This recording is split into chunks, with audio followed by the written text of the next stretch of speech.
Evening student, आज आप लोग का क्लास 9 का चैप्टर 1 का जहाँ तक हम लोग देख चुके थे उसके बाद हम लोग देखने वाले हैं। इसमें क्या क्या देखे हैं पहले आपको एक बार हम विस्तार से आपको बता देते हैं, ठीक है। जैसे हम लोग देखे थे कि ये जो चैप्टर था उस चैप्टर का नाम है, इस चैप्टर का नाम है आपका matter in our surroundings. Okay, ये मैटर इन आवर सराउंडिंग्स के बारे में हम लोग पढ़े थे। इसका फिजिकल नेचर ऑफ मैटर पढ़े थे, जिसमें फिजिकल नेचर ऑफ मैटर में matter is made up of particles, ये फर्स्ट नेचर था मैटर का, ठीक है, फिजिकल नेचर था। सेकेंड हम लोग देखे थे how small this particles of matter, ठीक है। उसके बाद हम लोग देखे थे characters of particles of matter, जिसमें फर्स्ट था आपका particles of matter having a space between them, ये देखे थे हम लोग। सेकेंड में हम लोग देखे थे particles of the matter are continuous moving, ये भी आपको देखे थे, क्यों मूव करता है, उसके किसके अपोज में, आपका काइनेटिक एनर्जी के अपोज में, ठीक है। उसके बाद हम लोग देखे थे आपका डिफ्यूजन क्या होता है, intermixing of two different type of matters, ठीक है। तो ये हम लोग देखे थे। उसके बाद हम लोग देखे थे particles of matter attract each other, ये आप देखे थे हम लोग, ठीक है। उसके बाद हम लोग देखे स्टेट ऑफ मैटर, कौन कौन सा स्टेट ऑफ मैटर होता है, जिसमें हम लोग सॉलिड के बारे में पढ़े थे, स्टेट के लिक्विड स्टेट के बारे में पढ़े थे और गैसेस स्टेट के बारे में पढ़े थे, ठीक है। उसके बाद हम लोग पढ़ेंगे, ठीक है, उसके बाद हम लोग पढ़ेंगे आपका उसके बाद हम लोग स्टडी किए थे can matter change in states, ठीक है। यहाँ पे हम लोग पढ़ेंगे can matter change it's state. तो उसमें हम लोग देखे थे कि मैटर क्या चेंज हो सकता है एक स्टेट से दूसरे स्टेट्स में। हाँ, तो हम लोग देखे थे सबसे पहले जो इसका जो फर्स्ट पॉइंट हम लोग पढ़े थे इसमें effect of change of temperature, ठीक है। अब अगर मान के चलिए कि टेम्परेचर के कारण मैटर चेंज एक स्टेट से दूसरे स्टेट में होता है या नहीं होता है, उसके बारे में हम लोग पढ़े थे, ठीक है। इफेक्ट ऑफ यहाँ पे देख लीजिए आप, यहाँ पे, ठीक है। इफेक्ट चेंज ऑफ टेम्परेचर, मतलब कि अगर टेम्परेचर को हम चेंज करें तो क्या एक स्टेट दूसरे स्टेट में चेंज हो सकता है मैटर, ठीक है। तो वो हम लोग देखे थे और डिस्कस भी किए थे बहुत अच्छे तरीके से, जिसमें किन्हीं को कोई प्रॉब्लम नहीं था। और उसके बाद हम लोग आगे डिस्कशन करेंगे, ठीक है, जिसमें हम लोग यहाँ तक डिस्कस कर चुके थे। आपका ये जो पॉइंट था हम लोग का, ये जो पॉइंट हम लोग का था, इसको हम लोग डिस्कस कर चुके थे। अब हम इसके बाद देखेंगे, इसको थोड़ा सा देख लेंगे। सॉलिड स्टेट जो है हीट करने पे लिक्विड बनता है और लिक्विड को हीट करने पर गैसेस स्टेट बनता है, ठीक है। और आपका गैसेस स्टेट को ठंडा करते हैं तो लिक्विड में बदलता है और लिक्विड को ठंडा करते हैं तो सॉलिड में बदलता है। ये हमने बहुत अच्छे तरीके से पढ़ लिया था। 0 डिग्री बराबर ये होता। अब यहाँ पे कुछ यहाँ पे आप लोग के लिए इंफॉर्मेशन है, ये आप स्टडी कर लीजिए। और जैसे हम तो बता दिए आपको, फिर भी आप अपने स्तर पे इसको स्टडी कर लीजिएगा कि 0 डिग्री सेल्सियस बराबर 273.15 केल्विन होता है, जिसको राउंड फिगर में 273 केल्विन लिया गया है, ठीक है। और जब भी हम अगर केल्विन सेल्सियस को केल्विन में चेंज करेंगे तो उसमें हम 273 प्लस सेल्सियस करेंगे और केल्विन को सेल्सियस में चेंज करेंगे तो जो भी दिया हुआ उसको 273 से हम घटाएंगे, ठीक है। तो ये आप ध्यान दिए गए थे, ठीक है। इसमें हम लोग आगे पढ़ेंगे, ठीक है। अब यहाँ पे हम यहाँ पे कुछ देख रहे थे, जैसे ये पॉइंट हम लोग का छूट गया था, ये जो आपका पॉइंट है, ये वाला पॉइंट है, ये हम लोग का छूट गया था, ठीक है। तो इसको हम देख लेंगे आकर के, ठीक है। सो यहाँ पे आपको पढ़ा करके दिखा देते हैं। So we infer that a state of matter can be changed into another state by changing the temperature। इसके पहले हम लोग यही पढ़े थे कि ये जो भी एक्टिविटी हम लोग किए, जो भी हम लोग एक्सपेरिमेंट किए, उस एक्सपेरिमेंट में देखें थे कि अगर हम मैटर का टेम्परेचर चेंज कर दें तो वो दूसरे स्टेट में चेंज हो जाएगा, ठीक है। We have learnt that substance around us change a state from solid to liquid and from liquid to gas on application of heat। लेकिन इसमें एक कड़ी ये भी देखे थे कि जो सॉलिड है पहले चेंज होता है आपका लिक्विड में, फिर चेंज होता है आपका गैसेस में, ठीक है। बट यहाँ पे कुछ पॉइंट्स आपको दिया हुआ है, उसको हम लोग यहाँ पे देखेंगे। यहाँ पे दिया हुआ but some are that directly from solid state to gaseous state and vice versa without changing into liquid state। अब यहाँ पे ये बताया जा रहा है कि लेकिन कुछ कुछ ऐसे भी मैटर होते हैं जो डायरेक्ट सॉलिड से गैस बनते हैं और गैस से डायरेक्ट सॉलिड बनते हैं, मतलब कि वो लिक्विड बनते ही नहीं है। क्या मतलब कि वो लिक्विड बनते ही नहीं है। जैसे आपका दिया हुआ कैम्फर के बारे में दिया गया है, अमोनिया क्लोराइड के बारे में दिया गया, अगर इसको हम हीट करेंगे तो ये डायरेक्ट गैस बन जाएगा, ठीक है। और अगर इसको हम कोल्ड करेंगे, ठंडा करेंगे, तो ये डायरेक्ट क्या बन जाएगा, आपका सॉलिड स्टेट में बन जाएगा, ठीक है। तो वहीं पे यहाँ पे दिया हुआ है, तो उसके बारे में हम लोग देखेंगे, ठीक है। अब यहाँ पे लिखा हुआ है, यहाँ पे आप गौर करके देखिएगा, इस पॉइंट्स को देखिएगा, इस पॉइंट्स को हम समझाने वाले हैं। A change of a state directly from solid to gas without changing into liquid state is called sublimation. अब यहाँ पे सब्लिमेशन किसको कहते हैं? सब्लिमेशन ऐसा प्रोसेस है जिसमें सॉलिड से डायरेक्ट चेंज हो रहा है गैस में, वो लिक्विड में चेंज नहीं हो रहा। लेकिन इसके पहले हम लोग पढ़े थे कि जो स्टेट होता है, पहले सॉलिड से लिक्विड बनता, लिक्विड से गैस बनता, अगर गैस को ठंडा किए तो लिक्विड बनता, लिक्विड को ठंडा किए तो सॉलिड बनता। ये आपका ये भी पढ़े थे, आपका बोयस आइंस्टीन, ये जो BEC जो आपका स्टेट था वो भी पढ़े थे कि सुपर एटम जो किसको कहते हैं वो भी हम लोग पढ़े थे। वो भी इसी का फॉर्म था कि वो गैस को लिक्विड को सॉलिड में उसको सुपर एटॉमिक बोल सकते थे, ठीक है। तो यहाँ पे ये बोला गया है कि अगर कोई ऐसा मेथड है, ऐसा चीज़ है जो आपका सॉलिड से गैस बन रहा है, ठीक है, और बिना चेंजिंग लिक्विड का, तो उसको हम लोग बोल देंगे सब्लिमेशन। और उसी के उल्टा अगर वो गैस से डायरेक्ट सॉलिड बन रहा है without changing into liquid is called deposition. क्या बोलेंगे?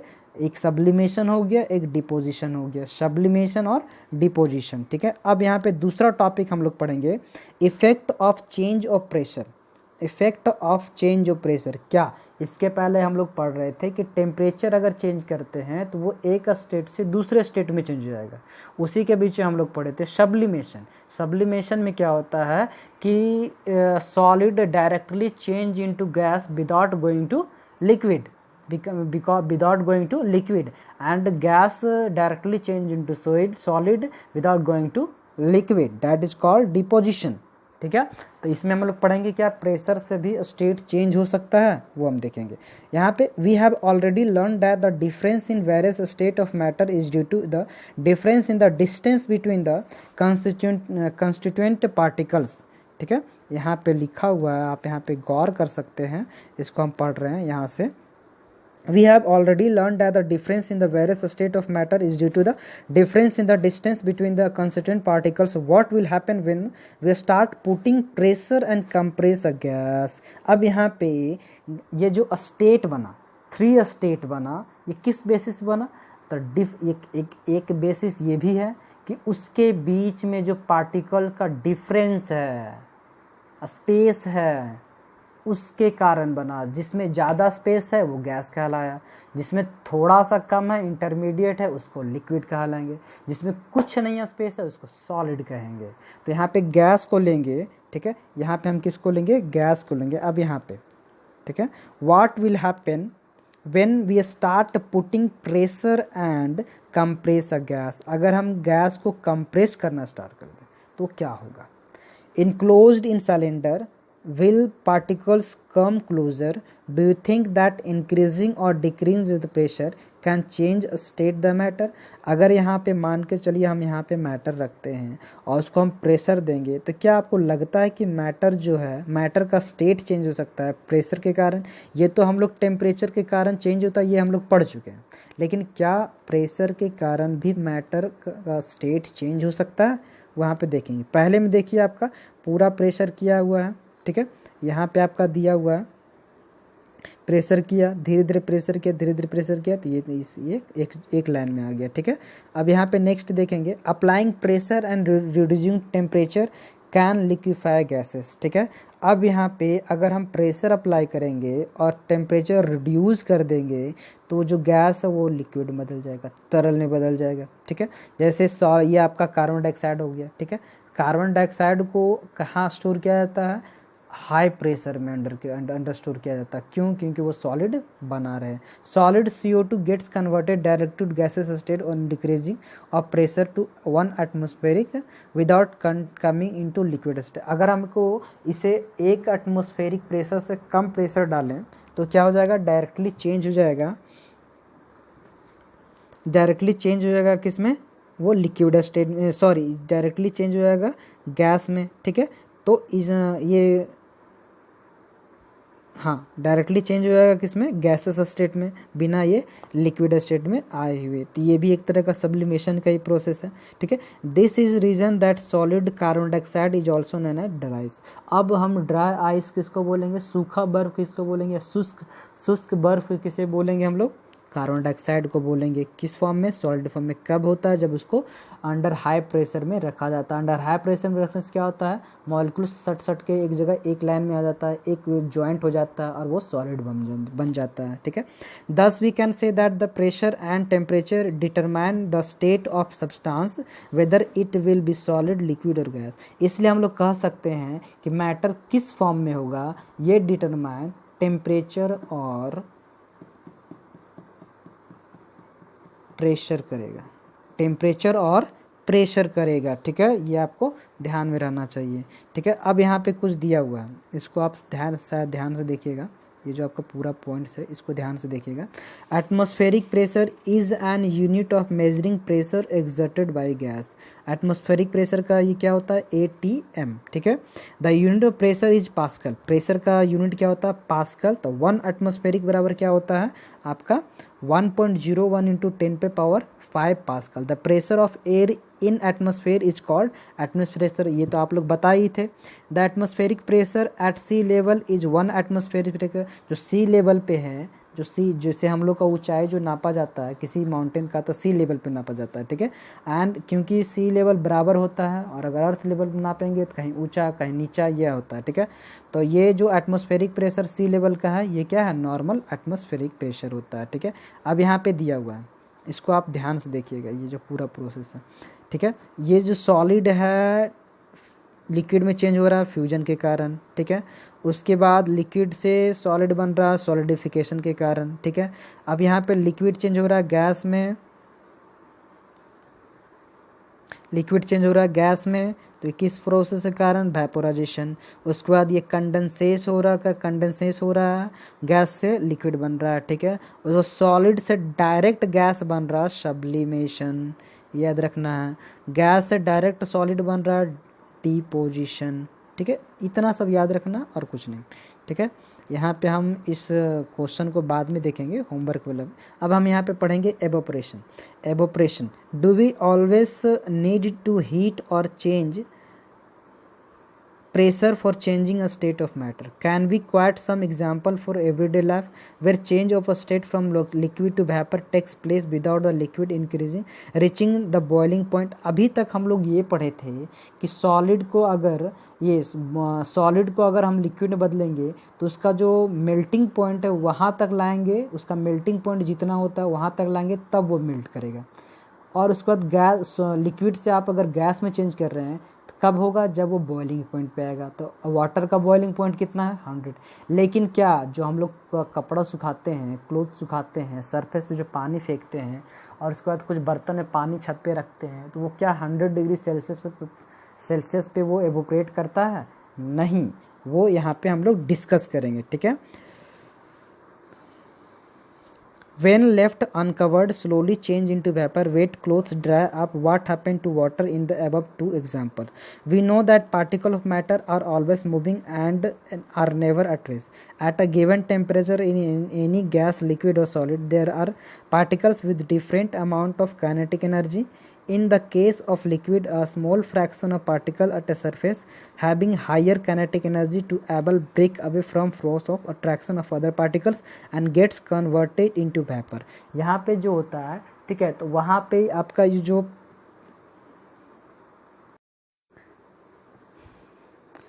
we know that the particles of matter are always moving and are never at rest.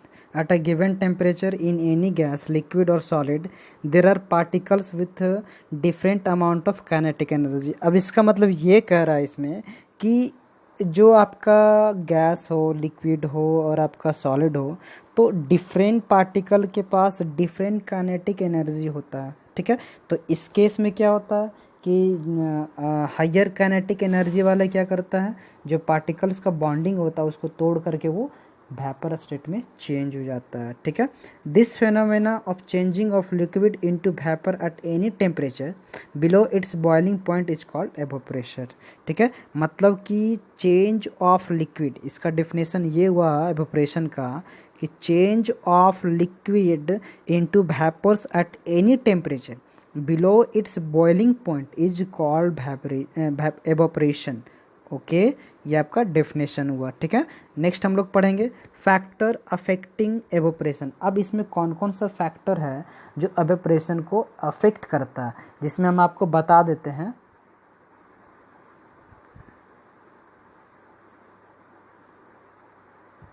Surface area हो गया आपका, डेंसिटी हो गया आपका, विंड हो गया, स्पीड हो गया, विंड स्पीड हो गया, टेम्परेचर ऑफ एटमॉस्फेयर हो गया, ये सारे के सारे अफेक्ट करते हैं, ठीक है।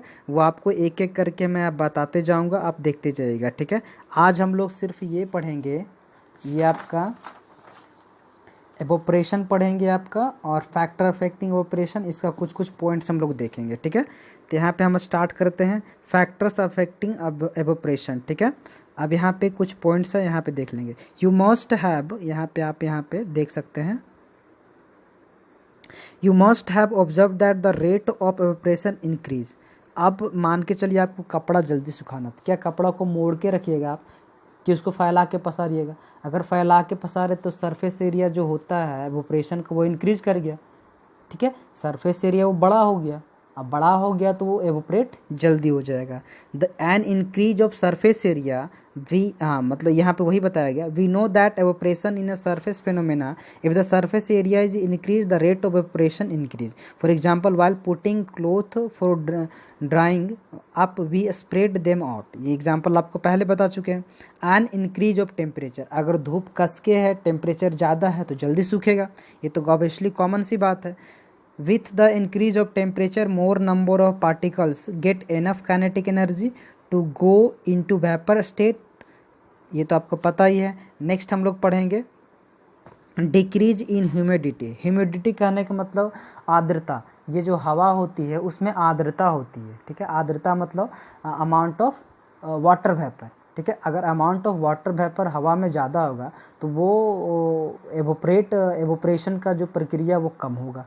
क्यों? क्योंकि हवा में जो वाटर वेपर वो तो प्रेजेंट ऑलरेडी है, तब वो कितना लेगा, ठीक है। तो वहीं पे बताया गया humidity is the amount of water vapour present in the air. Humidity ये आपको बता चुके हैं कि ह्यूमिडिटी किसे कहते हैं, ठीक है। amount is the amount of water vapor present in air, that is called humidity. The air around us cannot hold more than a definite amount of water vapor at a given temperature। मतलब कि हमारे चारों तरफ जो वातावरण है एक definite temperature पे, एक निश्चित तापमान पे, कुछ एक लिमिट पे ही वाटर वेपर को एब्जॉर्ब या होल्ड कर सकता है, उससे ज़्यादा वो नहीं कर सकता। If the amount of water is air is already high the rate of evaporation, अब मान के चलो उसका जितना अमाउंट ऑफ वाटर होल्ड करने की कैपेसिटी है एक नॉर्मल टेम्परेचर या गिवन टेम्परेचर पे, तो उससे ज़्यादा वो होल्ड नहीं कर पाएगा, उससे एक्सेस नहीं कर पाएगा। इसमें क्या होगा, एवोपरेशन कम हो जाएगा, ठीक है। अब यहाँ पे सेकेंड पॉइंट में हम देखेंगे इंक्रीज इन विंड स्पीड। अब अगर विंड स्पीड बढ़ा दें तो कैसे ये एवोपरेशन इंक्रीज करेगा वो आप देख लीजिए। It is the common observation that clothes dry faster on the windy day. With the increase in wind speed, the particle of water vapor move away with the wind and decrease the amount of water vapor in the surrounding। अब यहाँ पे अगर ये water vapour है तो हवा के द्वारा क्या होता है, छोटे छोटे पार्टिकल्स अपने साथ कैरी करके मूव अवे हो जाता है सरफेस एरिया से, और इससे क्या होता है कि एवोपरेशन जल्दी इंक्रीज होकर के ख़त्म हो जाता है, ठीक है। इसमें अगर किसी को प्रॉब्लम होगा, किसी को कोई दिक्कत होगा तो आप में, हाँ ये जो आपको ये वीडियो मिला है इसको आप देखिएगा ध्यान से, ठीक है। और जो देखेंगे अपना नाम, रोल नंबर वहाँ पे ज़रूर लिखेंगे, और साथ में अगर कोई प्रॉब्लम हो तो वहाँ पे लिखेंगे, ठीक है, कि हम सर इस टॉपिक जो आप पढ़ाएं उसमें नहीं समझ में आया, या क्वेश्चन आप लिख सकते हैं, ठीक है। और हम वो वीडियो देख करके बता सकते, क्योंकि हो सकता है कि आपको ऑनलाइन क्लास में थोड़ा सा टाइम एक्सटेंड हो जाए